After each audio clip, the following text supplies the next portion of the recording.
gardeners, welcome to today's video. Today we are going to be talking about frogs because it's just what I'm in the mood for talking about, and I figured that this would be a nice little review, quickly going over some of the most popular frogs in the hobby and just a little bit of information about them. Like if you're deciding to pick out a frog as a pet, hopefully this video will help you determine which one would be a good fit for you.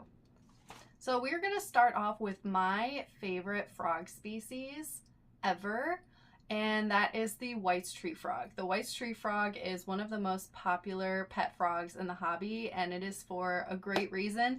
These frogs are so adorable. They have so much character, and they are very easy to take care of. They are like the #1 frog that I would recommend for any type of beginner reptile or amphibian keeper. They're very, very sturdy. They are very durable. They can handle a lot. So if you're making mistakes in the beginning, this is the frog to get. A lot of other frogs can be very delicate and require very specific care and can be very needy. And the White's tree frog is just very, very forgiving, which makes it so good for beginners. Of course, you still want to be doing so much research to make sure that you're providing the right care for any animal, including a White's tree frog. Just because they can handle a lot doesn't mean they shouldn't be getting proper care. And this video is not a thorough care video of every single species either. I'm briefly just touching upon the basics about them as a little introduction. That way you can decide for yourself if this sounds like a good fit for you or not. So the White's tree frog is very, very popular, and they're very easy to find. You can see them pretty much at any pet store. They are the #1 frog in the pet hobby, in my opinion. And they're very cheap, which also is a really good option for people. They can live an average of 16 years, which is a very long time. So it's something to keep in mind because this is an animal that you're going to be having for many years. So it is a commitment, and it's something to be aware of before deciding to get one. So when it comes to size, the babies for all frogs is tiny. Like, they are all so small as babies. But then as an adult, a White's tree frog can get to a pretty decent size. So they're typically around 3 to 5 inches.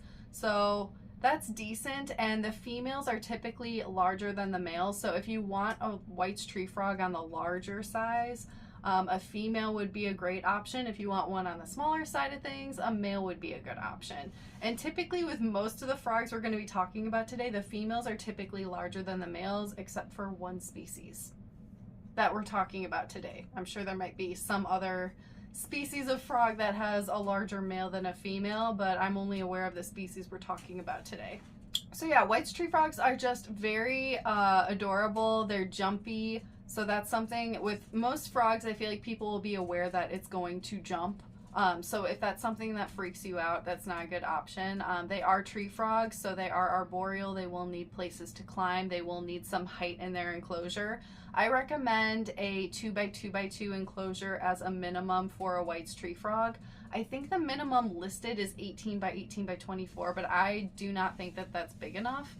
So I would recommend going larger if you can. A 2x2x2 is 60 gallons worth of space and offers a lot of height and width for climbing, so that's what I would recommend. Another thing about White's tree frogs is it's one of the species where you can keep a couple together without problems.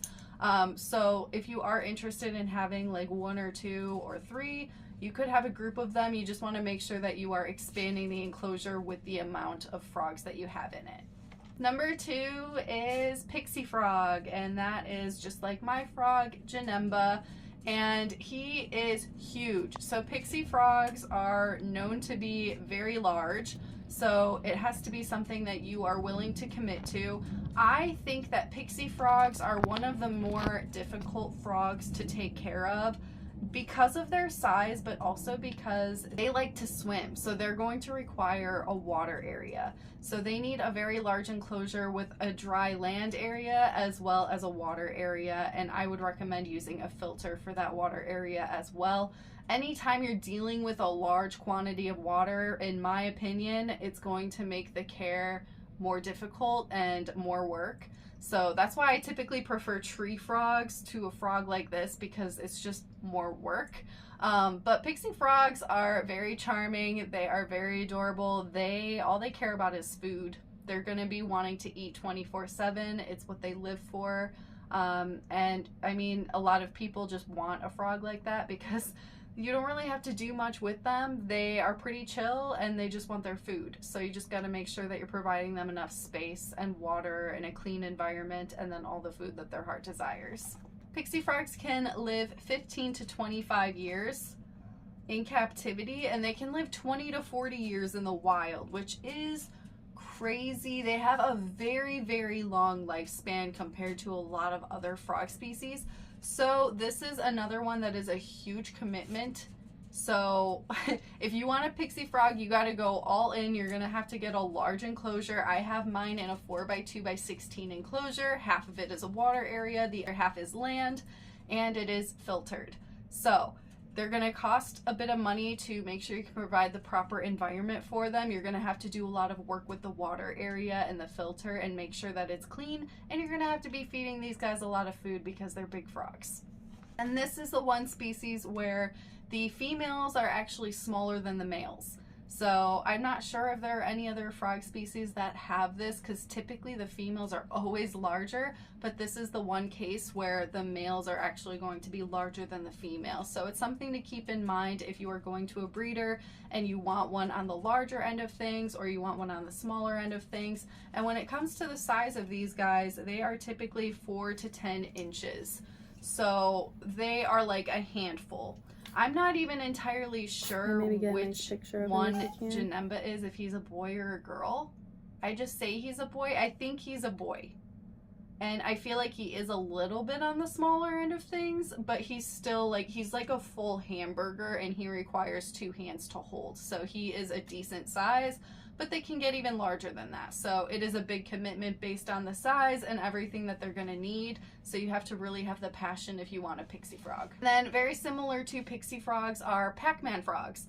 And I feel like a lot of people mix these up, but they do look very different. The pixie frogs are African bullfrogs, and Pac-Man frogs are typically very colorful. That's the one thing that makes them stand out, and the patterns on their back. And there are so many different types of morphs out there. I don't think there are morphs for pixie frogs, but I know they are for Pac-Man frogs. So you can see them in like all different colors of the rainbow when it comes to the Pac-Man frogs. Pac-Man frogs are a little bit easier than pixie frogs. They aren't going to need a giant water area like a pixie frog will. You can give them like a little water area for them to soak in, but those ones are not swimmers. Pixie frogs will swim, Pac-Man frogs will not. So that makes Pac-Man frogs a little bit easier. Pac-Man frogs are also a little bit smaller than pixie frogs. So they are typically 3 to 8 inches long, and the females are on the larger end of things. The males are a little bit smaller. So they do get to be a pretty decent size. So it is something to keep in mind, though it is going to be a little easier because you basically, for their enclosures, just need a lot of dirt and leaf litter, something to hide in. They don't do much. They literally will just be sitting in the dirt all the time and eating, which is part of their charm, and it's part of what makes people want to keep them because it is pretty low maintenance. Pac-Man frogs are typically known to live 7 to 15 years. I unfortunately have never had luck with Pac-Man frogs. I've gotten a few of them for my boyfriend because he loves frogs like that. And I don't know if it was due to like shipping or where they came from. I've gotten some from stores. I've gotten some from really reputable breeders, and they just never lived very long. Like, I'm talking within like the first couple weeks to months they would pass away. I did have Pumbaa for over a year, and I was like, this is the one that's making it. And I went on a trip and I came back and my friend was watching him and she said he passed away while I was gone. So after that, I have completely given up on Pac-Man frogs, and I feel like I'm cursed with them. I don't know if other people have this experience with having such issues keeping them alive. But yeah, I don't know. I've done the research, I've given them everything they need. I just don't know what it is with the Pac-Man frogs and the luck I've had with them, but it just has not been good. but other people can do it. So it is just something I want to mention based on my own experiences. But yeah, they can be a great option for people that want a low maintenance frog that just enjoys eating. Next one we're going to talk about are poison dart frogs. I love poison dart frogs. I think they look like little terrestrial aliens. They are amazing. They come in all of these cool different colors. They are not poisonous while they are in captivity. What makes them poisonous in the wild is what they are eating in their diet, and we are not going to be feeding them anything poisonous while they are in captivity. Therefore, they are not poisonous in captivity, so they're perfectly safe to keep. These ones are typically very expensive. They're like at least over $100 depending on the different species. There are so many different kinds of dart frogs. But yeah, they are just super cool little guys. They typically live 10 to 15 years, which is pretty decent. I thought that their lifespan would be shorter than that, but it makes me glad that they can live a pretty decent long life. And these guys are usually less than 1.5 inches long. Some species can get 2.4 inches long. So these frogs, that's the one thing that intimidates me, is just how tiny they are. And based on how tiny they are, this is a frog that is more for viewing, and it's not going to be something that you're handling. So a White's tree frog is fantastic for handling. Pixie frog, you can hold it as a handful, same with a Pac-Man frog, but a dart frog is a species that is definitely going to be more hands-off, and it's something that you're going to be viewing and just watching it eat, watching it just go in the enclosure. You can keep multiple of these in the enclosure, so that's something that's really cool. You just basically got to look for the bright little colors of these frogs within the enclosure to be able to spot them. But I think they're really cool. I think visually I would love to just have some dart frogs one day. I know a lot of you guys have told me I need to get them. I think I will one day, but I don't have any room right now, but it's on my radar. I have a deep appreciation for dart frogs. I think they're super cool, and I love watching them eat. I think it's so entertaining. Red-eyed tree frog. These guys are just a classic, and they are stunning, and I've never owned one, and it is another dream frog for me. I would love to own one sometime in my lifetime, but they are just so cool. Another arboreal species. These guys I think are handleable, but not so much as a White's tree frog. A White's tree frog is just like chill to do anything. Red-eyed tree frogs I think you can handle from time to time, but it's not going to be a species that is just like fully handleable. It's more of like a visual, kind of like a dart frog. They also have specific care. They are a little bit more challenging to care for than the other species when it comes to like humidity and temperature and making sure that they're getting everything they need. Since they are arboreal, they need a lot of space to climb around, and they need that height. So these are things to keep in mind. They do require a lot of research before getting one. And they are typically living 8 to 12 years. So they have a pretty decent lifespan as well. And they can get 2 inches, which is not very big. And the females can get up to 3 inches. So it's another species where the female does get a little bit bigger just by an inch. So 2 to 3 inches is what you're looking at for a red-eyed tree frog, and if you want something on the smaller end that's visually appealing, that is really cool to watch and observe, I think a red-eyed tree frog is perfect for that. Next up are milk frogs. I think milk frogs just have the kindest faces. They are just stunning. I love their coloration. They kind of look like a mint chocolate chip ice cream, and they are so cute. They just are, oh my god. I mean, all frogs are cute, but I don't know. There's like something special about milk frogs that they have my heart. They're just adorable. So these frogs live 8 to 25 years, which is very impressive. They have a very long lifespan for a tree frog. So again, it's going to be a bit of a commitment because you're going to have them for a very long time.